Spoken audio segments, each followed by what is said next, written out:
The OnePlus Nord CE5 has been making the rounds in the rumor mill for some time now. Just recently, we got a full specs leak, followed by a leaked render of the device. Now, the phone, under the CPH 2717 model number, has also been spotted on the BIS certification website, hinting at an upcoming release. According to the source, we can probably expect an India launch sometime in June, which is a bit later than the previously suggested May release window.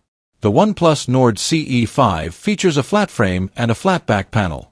According to earlier reports, it is expected to come with a 6.7-inch flat OLED display offering a 120Hz refresh rate, powered by the MediaTek Dimensity 8350 chipset, and equipped with a large 7,100 mAh battery supporting 80W wired charging. On the back, the device is said to include a 50MP main camera utilizing Sony's Lisha LYT 600 sensor and an 8MP ultra-wide camera featuring Sony's IMX355 sensor. For selfies, it will reportedly sport a 16MP front camera. Additional specs may include 8GB of RAM, 256GB of internal storage, a hybrid SIM slot, an IR blaster, an in-display fingerprint reader, and a single speaker.